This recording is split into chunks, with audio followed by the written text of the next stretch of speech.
Est-ce qu'on peut parler un peu des études de médecine de manière générale? Combien de temps ça dure? À partir de quand on commence à être dans la pratique?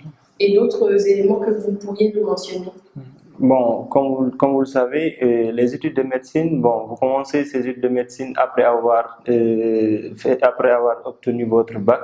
Et maintenant, après le baccalauréat, vous serez orienté à la faculté de médecine et que vous allez faire, bon, pendant en moyenne 8 ans.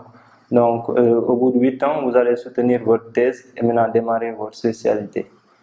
Bon, durant le parcours aussi, vous avez l'opportunité, s'il s'agit ici, bien évidemment, comme dans d'autres pays, vous avez l'opportunité de faire certains concours, notamment le concours de l'internat. Et si vous êtes admis, vous pouvez commencer votre spécialisation à partir de la quatrième année. Ok, d'accord. Et est-ce qu'on peut avoir un tout petit peu les matières, on va dire, qu'on aborde pendant ces études? Bon, je sais qu'il y a de l'anatomie, voilà. Est-ce qu'il y a d'autres matières comme ça qu'on pourrait énoncer? Oui, bon, ce sont des études longues, bon, mais au cours de vos 2 premières années, vous allez apprendre les matières fondamentales, c'est-à-dire l'anatomie, les matières de base, l'anatomie, la physiologie et l'histologie, toutes ces matières-là. Maintenant, après la deuxième année, vous allez commencer en quelque sorte la médecine, c'est-à-dire la médecine, à vrai dire, quoi, vous allez commencer la sémiologie et toutes ces matières qui seront plus médicales. Ok, d'accord. Pourquoi vous avez choisi la pneumologie? Donc, de toutes les spécialités, pourquoi celle-ci? Bon, c'est un choix personnel quand même.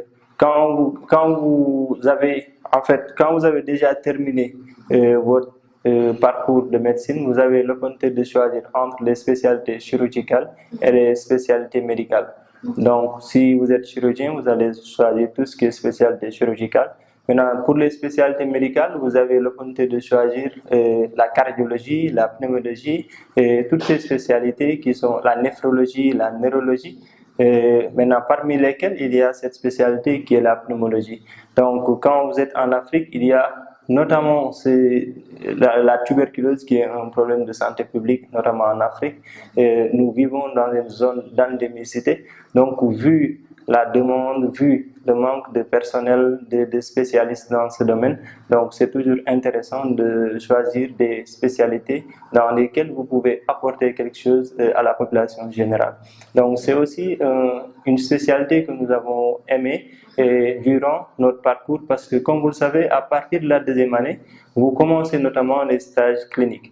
Donc, quand vous êtes en deuxième année, vous commencez les stages cliniques et durant votre parcours, bon, il y aura des services qui vont vous marquer et des spécialités qui vont vous attirer par rapport à d'autres spécialités. Et c'est comme ça que nous sommes tombés sous le charme de la pneumologie et au moment de faire le choix, nous avons choisi de faire la pneumologie.